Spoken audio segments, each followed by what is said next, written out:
नमस्कार मैत्रिणींनो, मी हे आज जे बेसनचे लाडू बनवलेले आहेत ते फक्त आणि फक्त माझ्या भावासाठी बनवले आहेत. यामध्ये बहिणीचा काही सहभाग नाही आहे. त्यामुळे सगळे लाडू मी माझ्या भावाला देणार आहे. आता काय खायचे ते खाऊन घेऊन दे. आता खात आहे बघा मैत्रिणींनो, एवढेच लाडू हिला मी देणार आहे. सगळे लाडू मी माझ्या भावासाठी आणि भाच्यासाठी बनलेले आहेत. ते कापड तेवढं काढ. धन्यवाद. आता ही संध्याकाळ झोपली हे लाडू गायब होत्यात. भावापर्यंत किती पोचत्यात.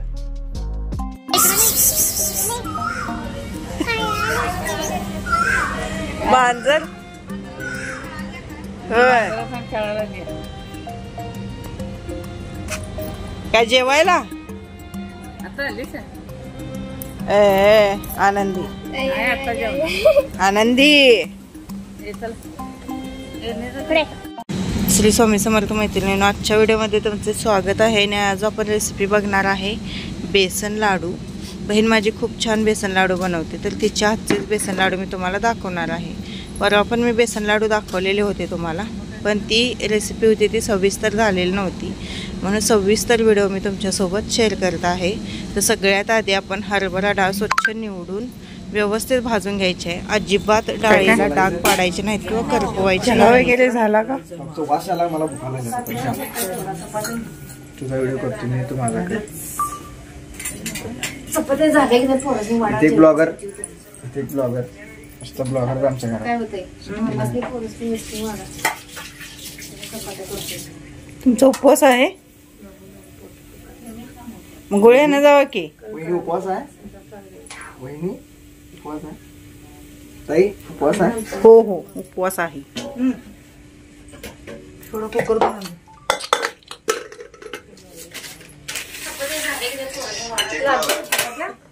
डाळ वगैरे भाजून ठेवली आणि दळून आणून ठेवली. त्यानंतर दुसऱ्या दिवशी लाडू बनवायचे होते. आणि हा व्हिडिओ होता तो जेवून खाऊन आम्ही संध्याकाळी सगळीजण कुल्फी खात आहे. बहीणसारखी कुल्फी मागत होती, त्यामुळं 10 रुपयाला कुल्फी खूप छान मिळते. 10-10 रुपयाच्या कुल्फी आणल्या आणि सगळी खात जे मजा करत बसलेले आहेत. जेवून खाऊन भांडे वगैरे आमची झालेली होती. सगळे एकत्र आलं की वातावरण एक वेगळंच होतं बघा. पण आत्ताच्या दगदगीच्या युगामध्ये असं सगळी माणसं एकत्र येऊन राहणे वगैरे पण मुश्किल झालेलं आहे, कारण वाढती महागाई तसेच वाढती दगदग, त्यामुळे लोकांना एकत्र येणंसुद्धा जमत नाही. आलं तरी एखाद्या दिवसासाठी तेवढंच, नाही तर असं एक 4-5 दिवस एकत्र राहावं म्हटलं तर जमत नाही. आईस्क्रीम वगैरे खाल्ला आणि बहिणीच्या मुलग्याला आणि मुलगीला ब्रश पाहिजे होता, कारण त्याने ब्रश विसरून आलेले होते. त्यामुळं मग मेडिकलमध्ये जाऊन ब्रश आणला, कारण शतपावली पण होते आणि तेवढंच म्हटलं फिरायला, म्हणजे तिला ब्रश पण पाहिजे होता म्हणून आम्ही बाहेर पडलेलो. तर रात्रीचं वातावरण आमच्या इथलं थोडक्यात तुम्हाला मी शेअर करत आहे कसं असतं. छान वाटतं बघा रात्रीचं. अंधारात किती छान म्हणजे सगळं दिसतं बघा. जिथं लाईट आहे तेवढंच व्यवस्थित दिसतं आणि झाडे वगैरे अंधारात छान दिसतात. झोपायला आम्हाला एकत्र आलो की सगळी 1-2 झोपायला वाजतात, कारण बोलत बसलं की मग बोलतच बसायला होतं. आणि झोपायचं काय रोजचंच असतं, पण एकत्र आल्यावर बोलणं, इकडल्या तिकडल्या आठवणी जागे करणं हे महत्त्वाचं असतं. आणि झोपलो आणि रात्री डोंगळे अचानक एवढे यायला लागले की काय विचाराय नको. तर हे टायमिंग होतं 1:30-2 वाजलेले. तर सगळ्यांनी मिळून डोंगळे मारत होते. सगळ्या हातुरणातनं डोंगळे झालेले, कारण पूर्ण आमच्या गल्लीमध्ये डोंगळे झालेत. कशामुळे झालेत काय माहीत, पहिल्यांदाच मला वाटतं एवढे डोंगळे झाले असतील. सगळ्या गल्लीत झालेल्या आहेत. आणि त्या दिवशी अमावस्या असल्यामुळे हा आम्हाला भीती घालत होता भाचा, की भूतांची पालखी येते, तुम्ही एकटं बाहेर जाऊ नका हे करून. आणि डोंगळे बघून तोच भिवून वरती जाऊन बसला, कारण त्याला डोंगळ्यांची खूप भीती वाटत होती. मग आम्ही खूप हसलो. आम्हाला सारखं चिडवत होता, ही बाई तिथे येते, त्या कोपऱ्यात येते, त्या कोपऱ्यावरून इकडे येते, त्यामुळे तुम्ही रात्रीचं वगैरे बाहेर जाऊ नका असं चिडवालतं. आणि डोंगळे पडाल्यावर आपणच भिवून फाटो जाऊन बसला. तर अशा पद्धतीने डाळ भाजून गार करून घ्यायची आहे. डाळ कशी भाजायची? लेकिन भाजले मी नाही बस का बेसन लाडू करत नाही सोय सांग. डाळ कशी भाजतात? जरा जरा भाजले, जरा डाळीला अजिबात म्हणजे डाग उठाय नसायचं आणि करपवायची नाही डाळ. खमंग वास येईपर्यंत डाळ भाजायची. पप्पा असं करा. मग काय पप्पा काय म्हणताय? पाऊस बास काय? चाललाय पाऊस. न बास काय?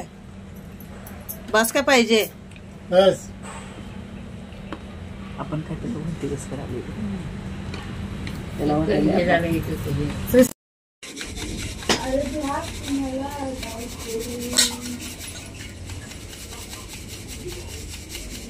काय रेसिपी आहे? बेसन लाडू असं मोठं वर राहिलेलं असतं हे बाजूला काढून घ्यायचं. त्यामुळे लाडू कचकच लागतात.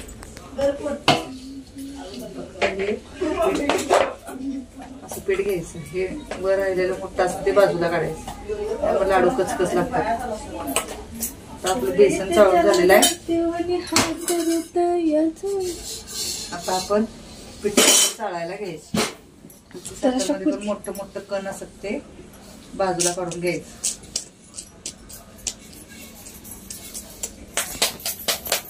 आणि आई काय करायला? भाकरी. काय काय सांग निवांत आहेस? निवांत आहे. भाकरी करायला. काय मेनू आहे? भाकरी. आईची भाकरी बघा. आणि कशात बडावाल्या ताटात.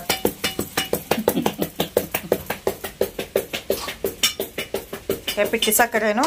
पिठी साखर आहे. पीठ जसं चाळून घेतो तसं पिठी साखर पण चाळून घ्यायची. मोठं मोठं कण बाजूला काढून घ्यायची आपली.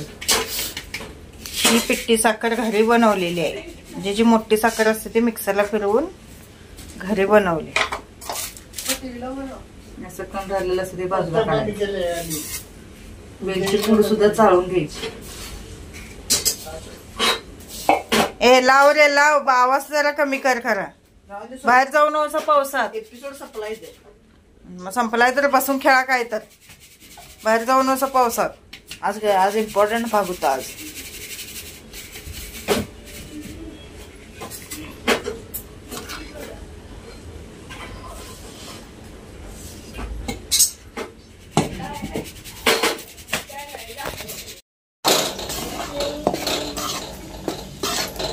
गॅस मंद आचेवर ठेवून असं खमंगजार पीठ भाजून घ्यायचं. गॅस मोठा करायचा नाही. गॅस मोठा केलं तर पीठ करपलं जाण्याची शक्यता असते. जोपर्यंत पिठाचा खमंग वास येत नाही तोपर्यंत पीठ एकसारखं भाजत राहायचं. डाळ भाजल्यामुळे पीठ फारसं भाजायला लागत नाही. कितीशे भाजले बेसन? वास सुटेसपर्यंत का?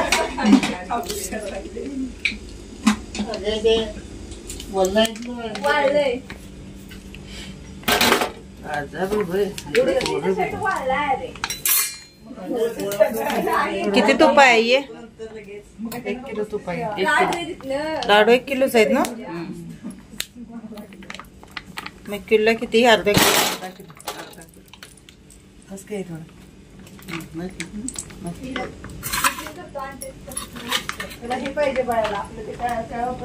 ते काय कापताना पडलं बसेल का? नंतर घालायचं. उलट नाही. थांब की वितळते की थांब. उलट नाही.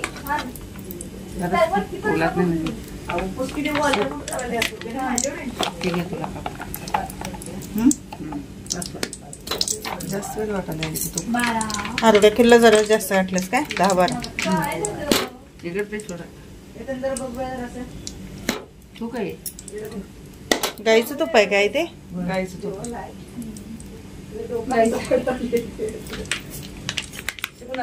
दूध करते. वारण्याचं तूप आहे.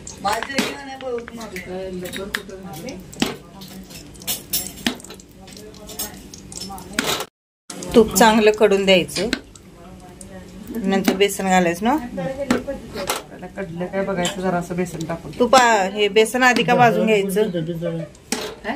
बेसन भाजून घेतलं की खमंगजार लाडू होतात. त्यामुळे पीठ जास्त भाजायला लागत नाही. थोडा वेळ भाजायचं. गॅस बंद आचेवर ठेवायचं. खरे एक जण कसं करतात माहितीये, म्हणजे तूप काढल्यानंतर त्यात बेसन भाजतात.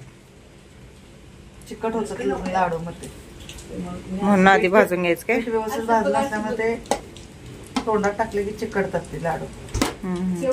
असं भाजले की तोंडात टाकले की विरघळतात लाडू. एक एक जण यात डालडा सुद्धा वापरतात. ज्यांच्याकडे तूप नसेल त्याने डालडा, वनस्पती तूप म्हणतात बघा, ते वापरला तरी सुद्धा चालतंय. पण डालड्यापेक्षा तुपातले लाडू चांगले लागतात. डालड्याने कसं जरा घसा वगैरे बसण्याची शक्यता असते. खायला तुपातले लाडू छान असतात, खमंग असतात. तिकडं दूध थोडं गरम ऑइल ठेवले उकळायचं. पीठ भाजून झाल्यानंतर 1 वाटी दूध आपण यात घालायचं. 1 किलोला 1 वाटी दूध घालायचं. पीठ चांगलं खसखसलं जातं त्यामुळे.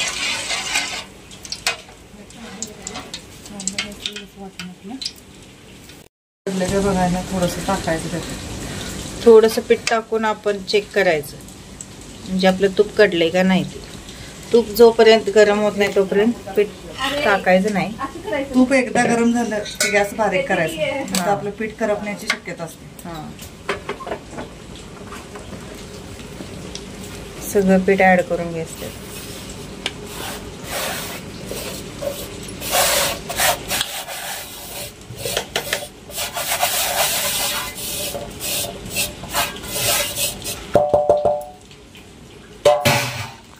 एक किलो पीठ आहे.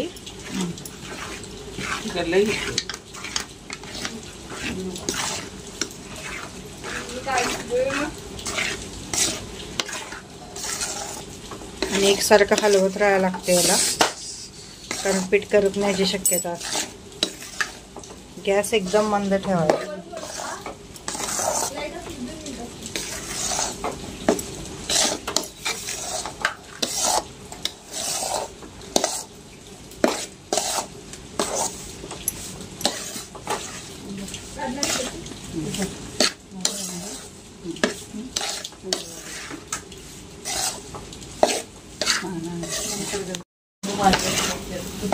तुपाचं प्रमाण व्यवस्थित होतं बघा.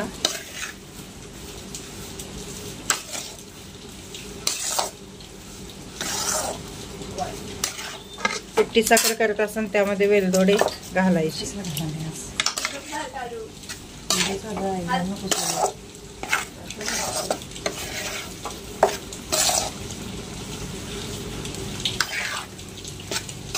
ह्यामध्ये 1 वाटी दूध घालायचं.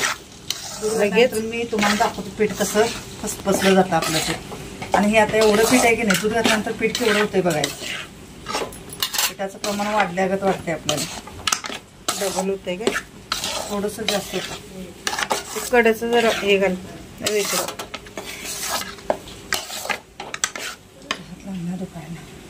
हॅलो, मी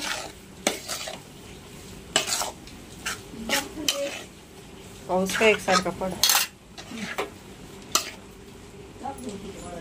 उकळलेलं दूध घ्यायचं. दूध घालायचं. बघा पीठ कसं फसफसतंय दूध घातल्यानंतर. दुधामुळे पीठ फसफसलं जातं. पीठ केवढं झालं बघा. केवढा आपला गोळा झाला, आता केवढा झाला.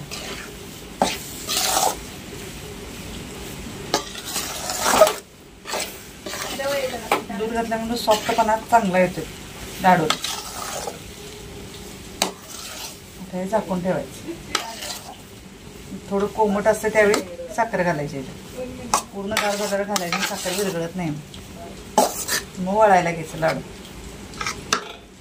झाकून ठेवायचं काय. घाल. कोमट असताना पिठी साखर घालायची ना.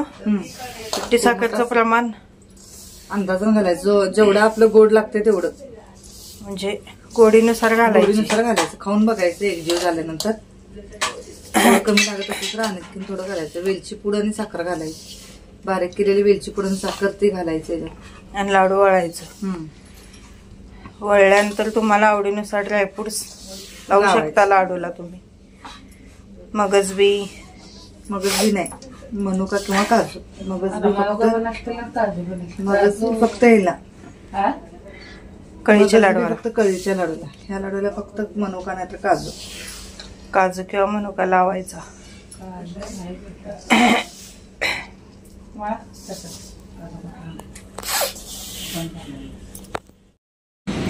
अशा पद्धतीने सगळे लाडू मिक्स करून झाल्यानंतर मग वळून घ्यायचे आहेत, म्हणजे लाडू बांधून घ्यायचे आहेत. व्यवस्थित लाडू बांधून घ्यायचे गोल गोल आणि हातामध्ये असे घोळवून घ्यायचे. हे लाडू चटणं म्हणजे वळले जातात, पण थोडे गरम असतानाच वळायचे. गार झाले की मग सुट्ट झाले की होत नाहीत, मग व्यवस्थित वळता येत नाहीत. आणि 1 किलोचे लाडू वळायला आम्ही दोघींनीच वळले, तर अर्धा तास लागला. पटणं होतात हे लाडू, जास्त काही वेळ लागत नाही. तर अशा पद्धतीने मैत्रिणींनो आजचा छोटासा ब्लॉग होता. रेसिपी कशी वाटली ते कमेंटद्वारे मला नक्की कळवा. धन्यवाद.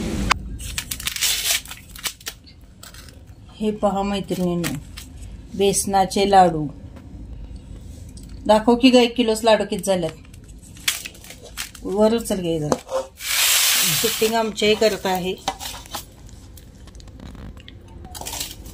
अशा पद्धतीने 1 किलोचे लाडू झालेले आहेत.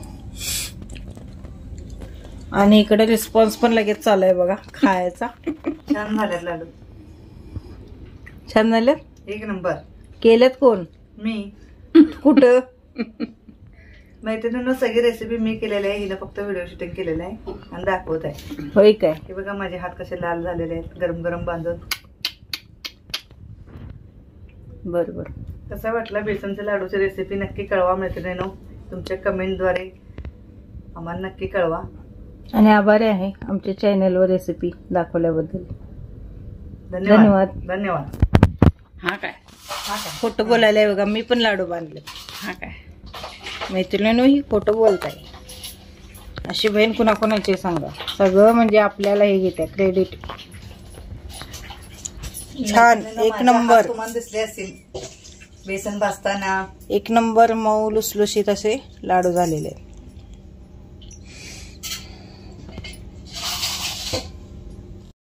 नमस्कार मैत्रिणींनो, मी हे आज जे बेसनचे लाडू बनवलेले आहेत ते फक्त आणि फक्त माझ्या भावासाठी बनवले आहेत. यामध्ये बहिणीचा काही सहभाग नाही आहे, त्यामुळे सगळे लाडू मी माझ्या भावाला देणार आहे. हे आता काय खायचे ते खाऊन घेऊन दे. हे आता खात आहे बघा मैत्रिणींनो. एवढेच लाडू हिला मी देणार आहे. सगळे लाडू मी माझ्या भावासाठी आणि भाच्यासाठी बनलेले आहेत. ते कापड तेवढं काढते. धन्यवाद. आता ही संध्याकाळी झोपली हे लाडू गायब होत्यात. भावापर्यंत किती पोचत्यात.